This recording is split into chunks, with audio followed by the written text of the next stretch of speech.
आज हम बात करेंगे प्रशिक्षण की कि किसी भी संगठन के अंदर में जो प्रशिक्षण है वो क्यों आवश्यक है, उसके फ़ायदे क्या हैं। हिंदूवादी संगठनों में प्रशिक्षण जो होता है एक कई महत्वपूर्ण कारणों को लेकर के किया जाता है, जो उनके उद्देश्यों, कार्यप्रणाली और संगठनात्मक स्थिरता से संबंधित होते हैं। यहाँ कुछ प्रमुख कारण दिए गए हैं, बता रहा हूँ मैं कि वो कौन कौन से हैं। पहले है विचारधारा की स्पष्टता। देखिए, जो प्रशिक्षण होता है, प्रशिक्षण ये सिखाता है कि ये हमारा संगठन या हमारा संघ, इसकी विचारधारा क्या है, और विचारधारा को ठीक से समझने और उसे आत्मसात करने में मदद मिलती है प्रशिक्षण के द्वारा।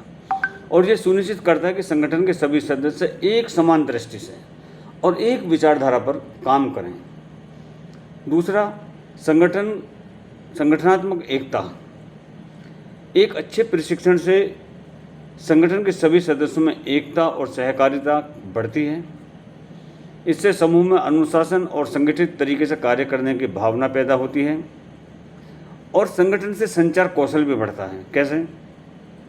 प्रशिक्षण के दौरान सदस्यों को संवाद और जनसंपर्क का कौशल सिखाया जाता है कि भाई अगर हमें पब्लिक एड्रेस करना है या किन्हीं लोगों को संबोधित करना है तो किस तरह से किया जाए, जिससे वे अपने विचार और संगठन के उद्देश्य जो हैं उनको संगठनों के समाज के जो विभिन्न वर्ग हैं, जो अलग अलग सोसाइटी है समाज की, उन तक उनको कैसे पहुंचाया जाए। दूसरा, ये सिखाता है हमको कि जो हमारा नेतृत्व है, जो लीडरशिप है, वो कैसे हो। प्रशिक्षण से संगठन में नए नेतृत्व को उभरने का अवसर मिलता है कि देखिए, अगर हम किसी को प्रशिक्षण देते रहेंगे, ट्रेनिंग देते रहेंगे बराबर, तो उससे हमको नए नए नेता मिलेंगे, नए नए नेतृत्व करने वाले लोग मिलेंगे। ये नए नेताओं को संगठन की गतिविधियों को प्रभावी ढंग से संचालित करने और समस्याओं को हल करने में मदद करता है।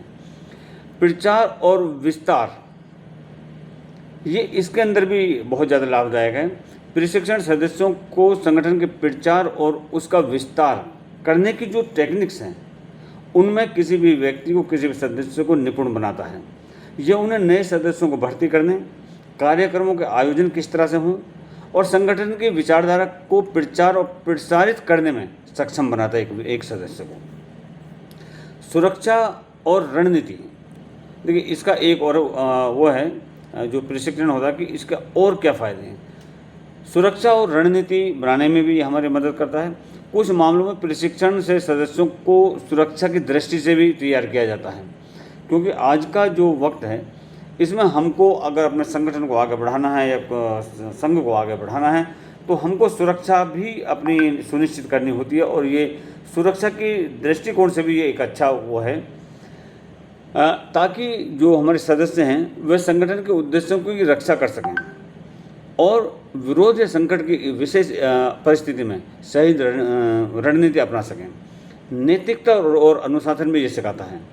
प्रशिक्षण के माध्यम से सदस्यों में नैतिकता और अनुशासन का विकास होता है। देखिए, मैं ये नहीं कहता कि कोई भी व्यक्ति अनुशासित नहीं है, क्योंकि जीवन बगैर अनुशासन के तो चलता ही नहीं है। सब कोई अनुशासित है, लेकिन इस संघ के प्रशिक्षण से लोगों में एक अलग से अनुशासन आता है और ये प्रशिक्षण ये भी सिखाता है। प्रशिक्षण के माध्यम से जो सदस्य हैं उनके अंदर अनुशासन और नैतिकता का विकास होता है, जिससे वे संगठन की प्रतिष्ठा और विश्वसनीयता को बनाए रखने के लिए जिम्मेदार रहते हैं। स्थानीय और राष्ट्रीय मुद्दों की समझ, आपने सारा कार्य कर लिया, सब आपने प्रशिक्षण कर लिया, लेकिन जो लोकल और नेशनल इश्यूज हैं उनको भी समझना हमारे लिए आवश्यक है। संगठन अपने सदस्यों को समाज और राष्ट्र से जुड़े हुए विभिन्न प्रकार के मुद्दों पर भी जानकारी प्रदान करता है, ताकि वे संगठन की विचारधारा के अनुसार उन मुद्दों पर अपनी प्रतिक्रिया दे सकें। इन सभी कारणों से हिंदुत्ववादी संगठनों में प्रशिक्षण न केवल संगठनात्मक दक्षता और एकता के लिए, बल्कि विचारधारा की प्रभावी और सुसंगत प्रस्तुति के लिए भी आवश्यक है। और जब तक हम लोग प्रशिक्षण नहीं पाएंगे, तब तक हम संघ को ना ही समझ सकते, ना ही संघ की विचारधारा को समझ सकते। कल को अगर चार व्यक्तियों के बीच में हमको बोलना पड़ जाए तो हमारे लिए वो भी असंभव है। पैर कांपने लगते हैं लोगों के सामने बोलते वक्त। इसलिए हमें संघ के अंदर में प्रशिक्षण अति आवश्यक है। धन्यवाद। जय श्री राम।